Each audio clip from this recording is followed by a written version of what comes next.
Glenda Jackson was one of the great actresses of her generation. She gave great performances in films like Sunday Bloody Sunday, Negatives, Women in Love, and many more.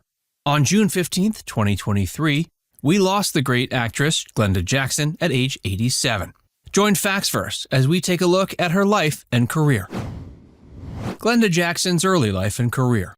Glenda Jackson was born May 9, 1936, in Birkenhead, Cheshire. While she didn't come from a film family, her mother chose the fortuitous name Glenda after American actress Glenda Farrell. This was enough for young Glenda to want to pursue a career in acting. But even with such a name, she had to make a name for herself in this otherwise competitive and ruthless industry. She experienced a modest childhood and grew up in a working-class family. Her family believed in hard work and self-determination, and this helped her develop her fiercely independent streak. As a teen, she discovered her love for acting by participating in school plays and local theater productions. Early on, it was quite clear she had talent and was destined for greatness. But financial struggles made it hard to afford costly drama classes. But her determination and talent earned her a place at RADA in London.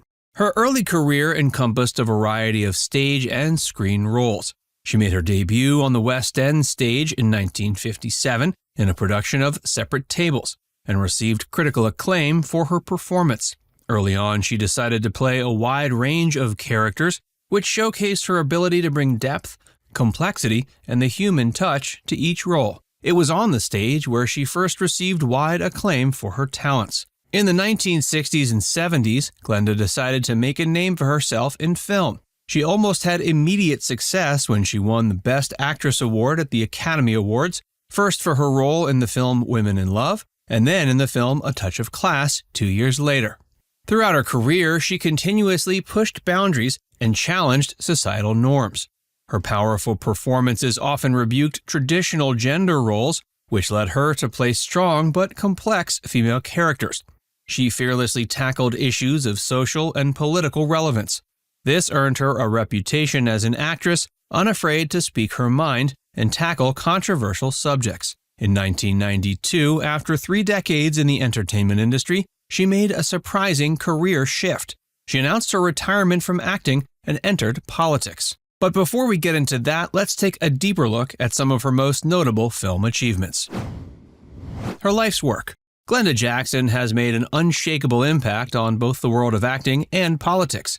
She's won the Triple Crown of acting, meaning she's won awards for cinema, television, and on stage. But it's cinema she's best known for. One of her most iconic roles was in the film Women in Love, directed by Ken Russell, and was one of many collaborations with the great British director.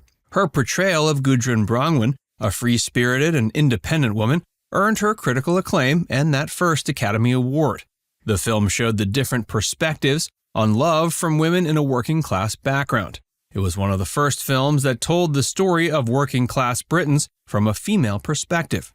But perhaps one of the greatest films in her career is Sunday Bloody Sunday, directed by John Schlesinger and written by Penelope Gilliatt, Ken Levinson, and John Schlesinger. Decades after this great film was made, Glenda recalled it was one of the best scripts she'd ever read. In this powerful drama, she played the role of Alex Greville, a woman involved in a complex love triangle. Her performance was filled with emotional depth and vulnerability, and is considered one of the best performances in a British film. 1971 is when it was released, and this was also the year when The Music Lovers was released. In this film, also directed by Ken Russell, she played Nina, the lover of composer Tchaikovsky. This was a serious drama, and once again showed her incredible acting prowess. From the 1970s onwards, she made hit after hit. Yet in 1992, she decided to call it quits. She never acted again except for 2 small performances, one in a TV movie released in 2021 and another in a feature film released in 2022. But why did she quit after such a successful acting career?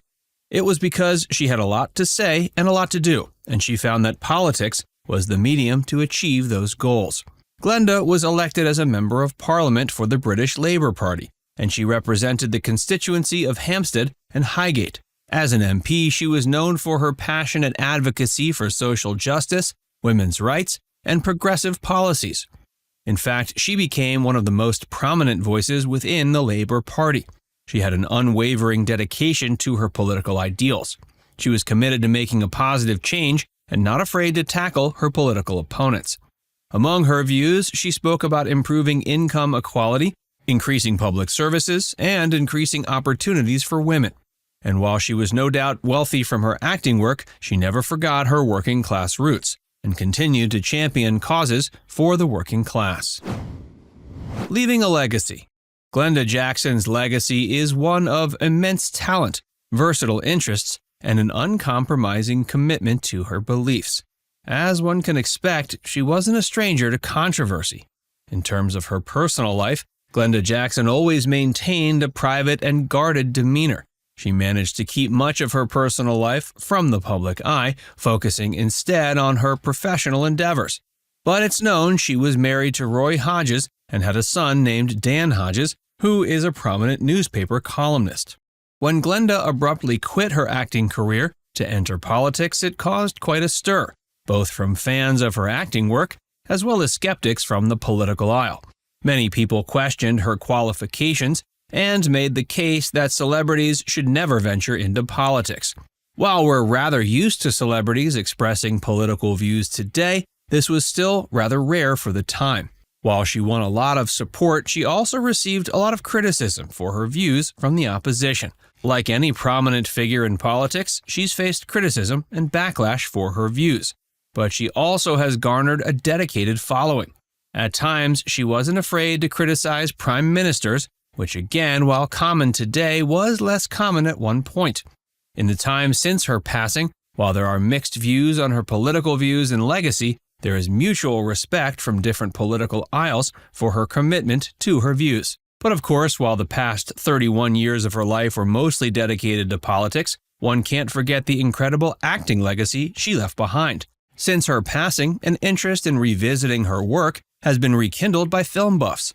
While she quit her acting career, she will no doubt continue to be an inspiration for aspiring actresses. Glenda Jackson was given the recognition of Commander of the Most Excellent Order of the British Empire by Her Majesty the Queen in 1978 for her services to drama. So even before her political career, she was highly appreciated by the royal family. One expects there will be further discussion on the impact she made in politics as well.